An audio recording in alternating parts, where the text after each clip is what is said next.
Hey, how's it going? Today we're gonna go over how to draw an alien, a bug alien from Rick and Morty. It's gonna be really simple and really easy. I'm gonna do a headshot of the bug alien from Rick and Morty. It's gonna be spooky, I guess. But this is the off season. I'm still drawing. I'm gonna draw all the way to New Year's. I'm gonna draw on this channel every single weekday, but one a day, about 10 a.m. Pacific time. So let's get started. It's gonna be for beginners and completely easy. I'm gonna be using this. It's a Crayola brand marker. And I'm going to be using printer paper. So let's get started. First thing I'm going to do is I'm going to start with the eye. So I can draw like a C curve right there for one side of the eyeball.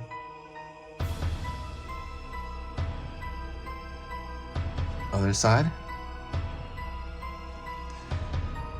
I'm going to draw a line here for the bottom portion of that eye. And I'm going to draw a line here for this portion of the side.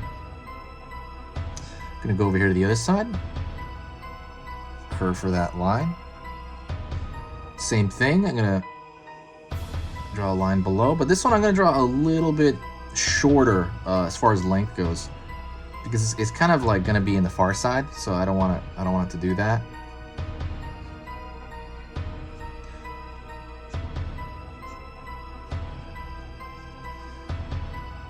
I'm gonna draw the nasal cavity, which is gonna be one line here and another line here.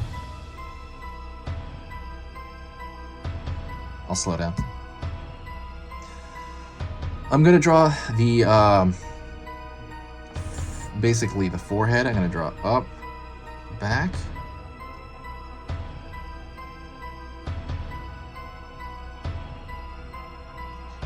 line here, up, line here, up, line here, up, down. It's almost like French fries on his head right there. Gonna continue over here to the right.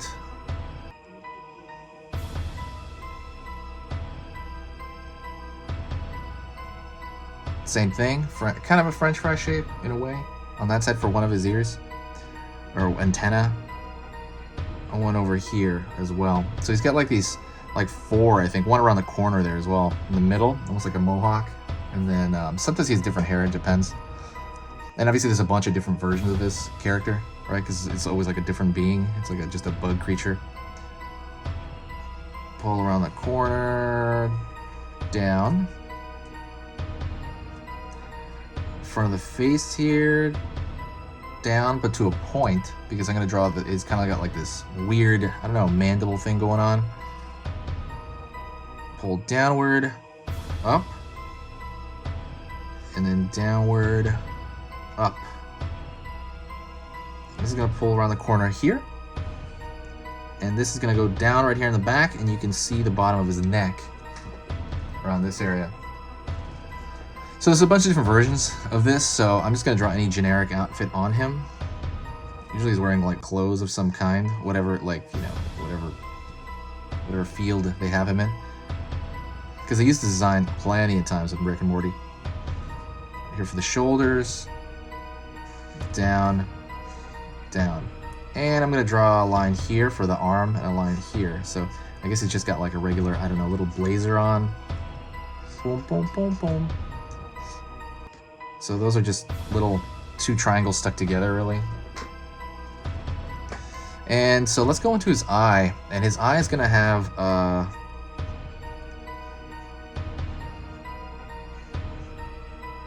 this checkered pattern on it. So I'm going to kind of curl that line a little bit too. I want to curl that line because I really want there to be like a dimension to it, like it feels round.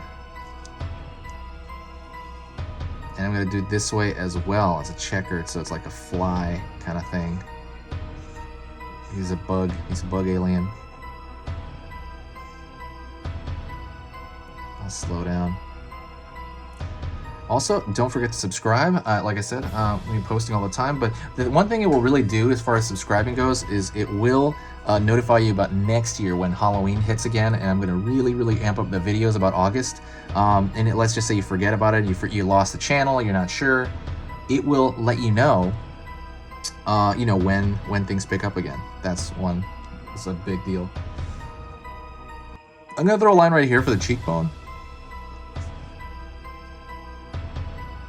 He has like two, actually. I don't know if it's a cheekbone or I think it's like... I think it might just be something he breathes out of, I'm not sure. I think it's something he breathes out of. I'm gonna pull the line up here. The character always has like this nervous look on it. Or whatever these characters are, depending on who they are exactly. This race, I guess, of creatures.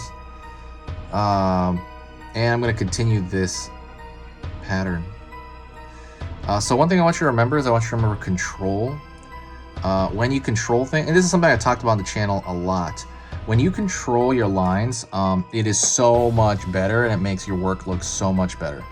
So if you control your lines well enough, you can very easily, like, it'll look nicer. Everything you do, I'm gonna actually double up the line on everything here, so bear with me. And, well, I'm probably just gonna like double it up on the contour. So when you have control, it'll make your lines look cleaner. And when your lines are cleaner, it will give you a tremendous amount of just kind of, I don't know, like you can place things in the wrong area and it will still look nice to the viewer. Because if they don't know like that specific character, it won't really matter. Or like that's really it. If they don't know that character, it's like, oh, that still looks like a good drawing. Even though, like, let's say you lost the likeness of whatever character you're trying to get, it will just still have a good presentability to it. And I think presentability is the #1 thing. Like, even if like your anatomy is wrong or something in a drawing, if it's presentable, especially to like an audience, a general audience, that's a huge win, and it's gonna be really, really good for you. So like I said, you want to improve that. One easy thing I always tell people to do is create circles on a scratch piece of paper before they start drawing, like clockwise and counterclockwise, different sizes. And also don't anchor your wrist, like when you draw, like, sorry, when you write, you know, you used to anchoring your wrist. You want to be able to like pull some of these lines, like using, also incorporating your elbow and your shoulder. So if I have to do this, even if you're moving stuff, you might be anchoring it here and here, but a better way to anchor it would be to anchor it from the pinky, and then anchoring it from the pinky right here, and you're moving that around. You're like a human printer or something. That's a good way to kind of think about it, like a human printer. And right now, see, like I'm moving from my shoulder and my elbow also.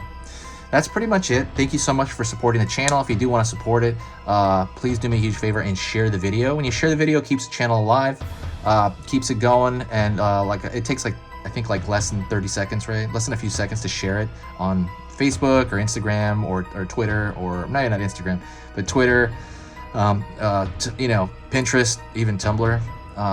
But yeah, it's kind of like tipping your waiter. It's a cool thing to do, and it just kind of brings a lot of positive emotions to the channel, and I absolutely love it. So that's why I'm sticking around. Talk to you later, guys.